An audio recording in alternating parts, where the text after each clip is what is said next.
Okay, so Dan did something this week that nobody expected. Just Johnny and Sophie. Real conversations. Real English.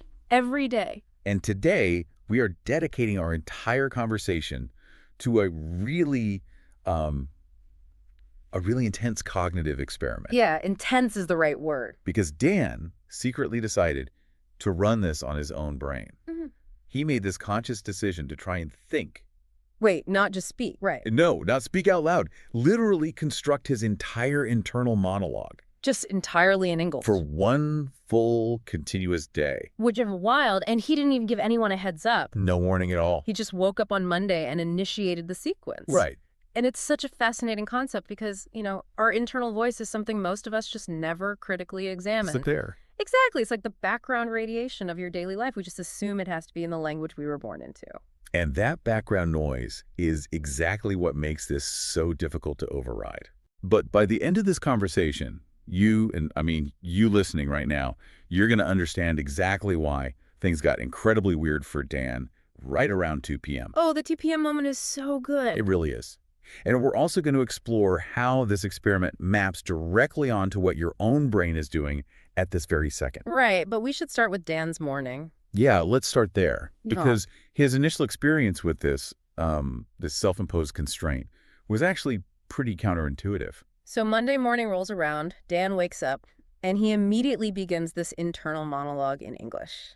Just right out of the gate. Right. And according to his breakdown later, his very first thought of the day, fully formed in English, was simply, "It's cold." It's cold. It's just 2 words. Yeah. But the mechanics behind those 2 words are actually profound. Absolutely. Because he didn't wake up, feel the drop in temperature, generate a complaint in his native language. And mentally translate it. Right. He bypassed the translation phase entirely.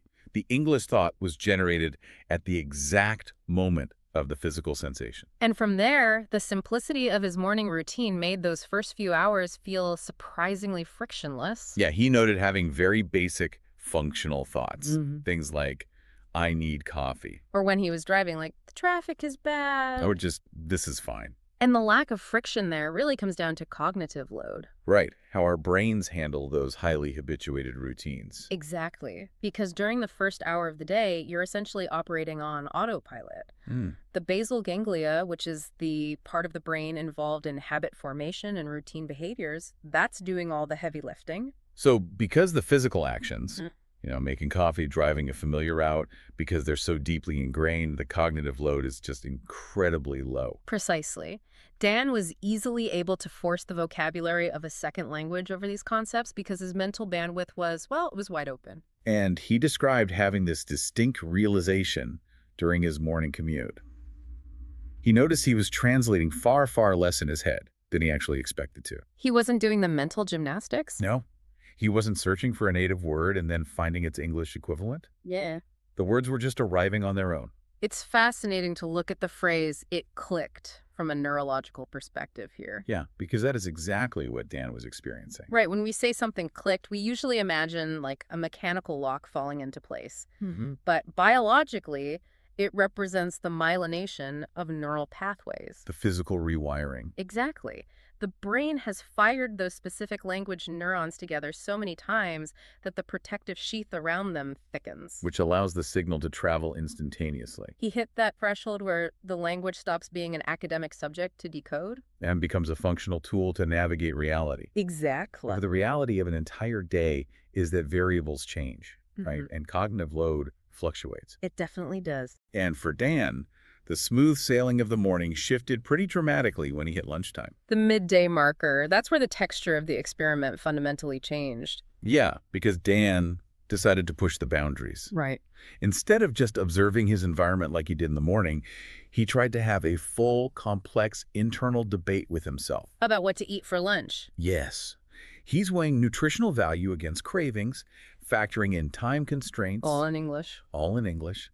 And he noted that even though he possessed all the necessary vocabulary he wasn't struggling to find the words for sandwich or hungry or expensive.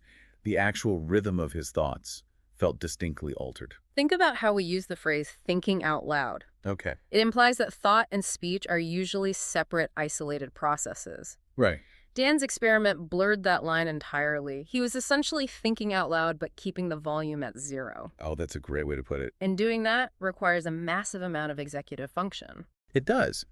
And because of that executive strain, his sentence structures began to change. Dan observed that he was thinking in much shorter, more clipped sentences than he normally would in his native tongue. Because his standard internal voice is probably quite flowing, nuanced. Maybe a bit meandering. Yeah. But it became purely functional and highly direct. Which led to a really interesting psychological side effect. Because the internal dialogue was so clipped, some of his own emotions felt harder to process in English. It wasn't a lack of feeling. No. But processing those feelings internally felt constrained. He made this incredible observation that during this lunch debate, he actually felt like a slightly different version of himself. Wow. That observation strikes right at the heart of linguistic relativity. How so? Well, when we operate in a second language, especially internally, our personality can undergo a temporary compression. Interesting. We might present as less nuanced, more direct, maybe even more clinical, simply because the cognitive pathway we're using is narrower. Right, because we don't have that same vast, sprawling network of associations. And subtle connotations that we've spent decades building in our native language. So you're wearing a different cognitive framework. Exactly. It's still fundamentally you, but the way you're presenting reality to yourself has shifted. The colors are a bit different. The contrast is turned up. Yeah. But we need to move the timeline forward because this brings us to 2 p.m. The defining moment. The moment where, in Dan's own words, things got weird. Okay, so picture this. Dan is sitting in a standard, probably very dry corporate work meeting. As you do. Right. He is maintaining the English monologue, observing the room, but then someone in the meeting says something that genuinely catches him off guard. Just a piece of surprising news or maybe an unexpected question. Yeah. And in that split second of genuine surprise, his brain initiated a complete automatic override. His immediate internal reaction bypassed the English experiment entirely. And snapped instantaneously back to his native language. The neuroscience behind that override is just brilliant. It really is. When Dan was surprised, his brain experienced a microstressor. And the amygdala, which is that almond-shaped mass of gray matter that processes immediate emotional reactions. It's like an alarm bell. Exactly. It sends a distress signal triggering a rapid response. And this completely bypasses the prefrontal cortex. Which is the slower, highly analytical part of the brain where Dan was consciously maintaining his English monologue. Right. So his brain literally didn't have the processing time to use a second language. Precisely.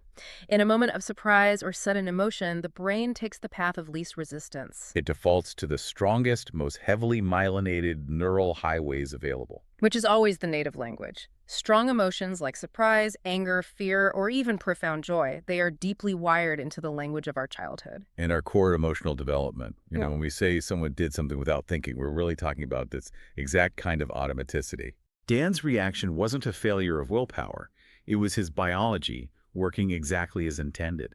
He snapped back to his native language without thinking because that language is his cognitive muscle memory. And what I appreciate about Dan is that he didn't get frustrated by this. Not at all.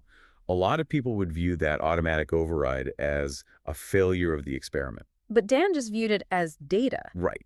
He recognized the emotional tether to his first language, categorized the experience, and then just stubbornly went right back to thinking in English. You have to give him credit for sticking with it. But that kind of cognitive friction, it takes a severe toll. Oh, yeah. By the end of the day, the aftermath of this mental marathon was highly apparent. He reported feeling an unexplainable, profound exhaustion. And this wasn't the physical tiredness of a long workday. It was deep neurological fatigue. Because he spent the entire day carving new conceptual roads in his brain instead of driving on the highways that were already paved. He even noted that his dreams that night were a chaotic, fragmented mix of both languages. Which finally brings us to the group chat. Yes. After a full day of self-imposed cognitive isolation, Dan breaks his silence. He sends one incredibly cryptic text to our friend group. He just writes, "Tried thinking in English all day. It got weird around 2 p.m. It is the most Dan way to announce a psychological experiment. It really is. No context, completely vague, just dropping a chaotic statement and waiting for the fallout. And the varied reactions from the group, They perfectly illustrate different relationships with language acquisition. Absolutely. Smaya was the first to reply, and she brought pure, unadulterated drama. She just typed, "Why would you do that voluntarily?" Maya's reaction is entirely consistent with her cognitive approach to English, though. Totally. She is someone who thinks strictly in her native language and utilizes a constant active translation matrix in her head before she speaks or processes incoming English. Yeah, for her, operating in English is an exercise in duality. It is simultaneously exciting, but heavily taxing. So the concept of sustaining that translation matrix all day, purely for amusement. Sounds akin to psychological torture to her. Exactly. She viewed Dan's experiment as the equivalent of deciding to run a marathon in flip-flops just to see what happens. But then Lily enters the chat. Late. And Lily, being the ultimate pragmatist, immediately validates him. She texts, "That is actually a known language learning technique." Which is such a Lily response. She approaches language like a highly structured architectural project. She really does. Lily actually practices thinking in English, but she heavily compartmentalizes the behavior. Right. She utilizes it solely during her daily commute. She steps onto the train. The English cognitive framework engages. She steps off the train. It disengages. She recognizes the immense value of forcing the internal monologue, but she protects her cognitive load by never letting it bleed into her entire day unchecked. And then Marcus chimes in. Oh, Marcus. And his response is what really sparked the debate. Marcus just texts, "Bro, just talk normally." Which is highly ironic, considering his own habits. Wait, is it really ironic, or is Marcus just experiencing the language fundamentally differently? What do you mean? Because Marcus consumes a massive amount of English media. When he watches a movie or plays a game, he is completely immersed. He isn't translating. That's true. He's thinking right along with the narrative in English, but he's consuming it passively, whereas Dan was actively forcing an internal monologue in a void. Those are two very different cognitive tasks, aren't they? Okay, that is a fair distinction.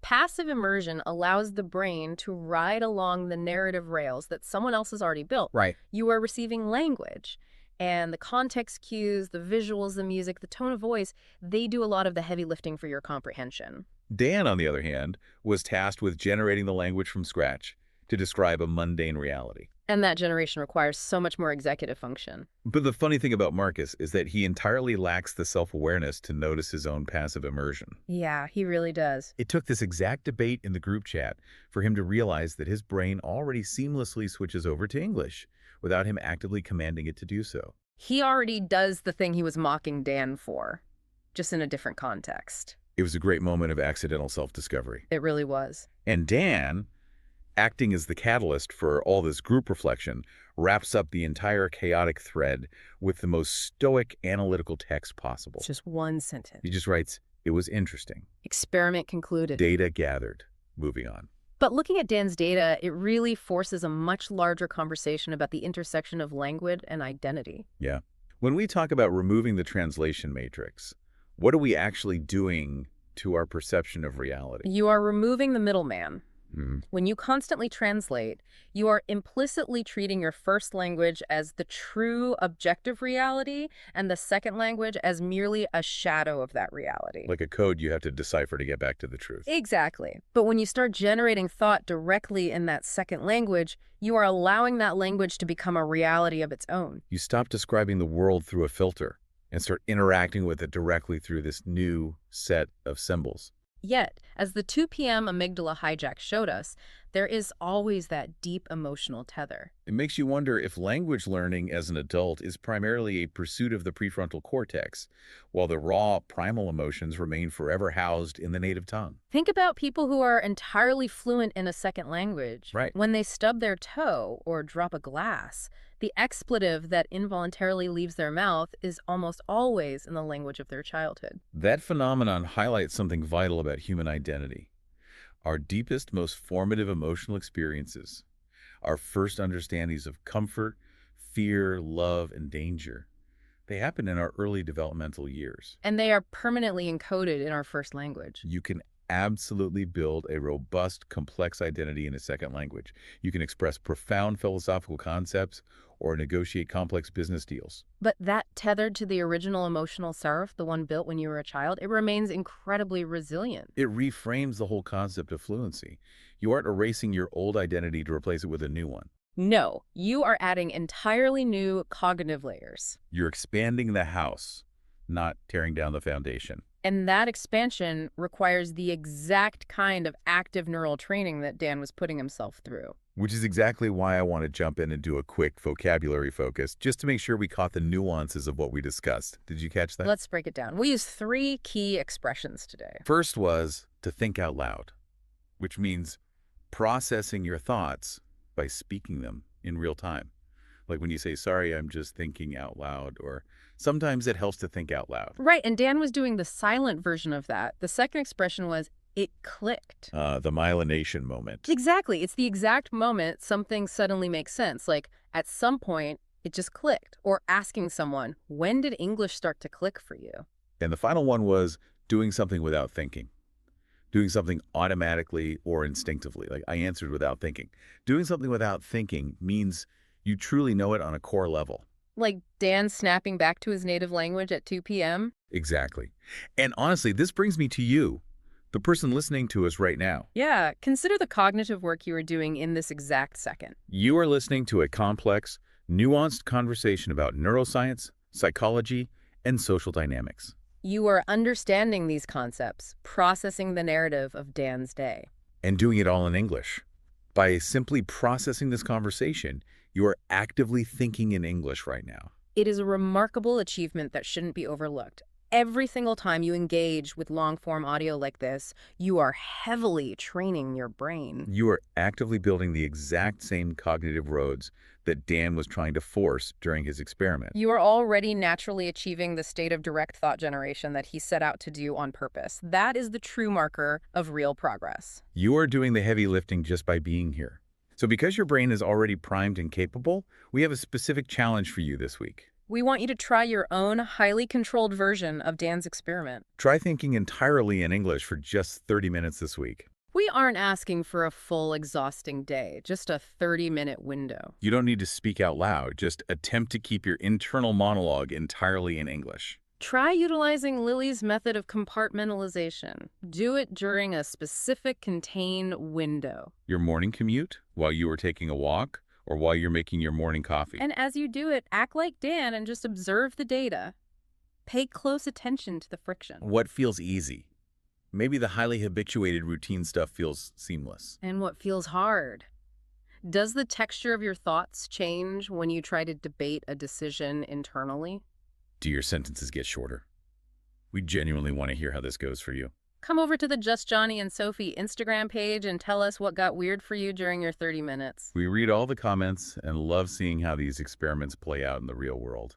But before we wrap up, there is a final, rather heavy thought to leave you with, building on Dan's feeling of being a different version of himself. Yeah, this is something to really mull over. When you finally cross that bridge, when the translation matrix falls away and the language just flows natively in your mind, what is actually happening to your sense of self? Are you simply using a new set of vocabulary to express the exact same person?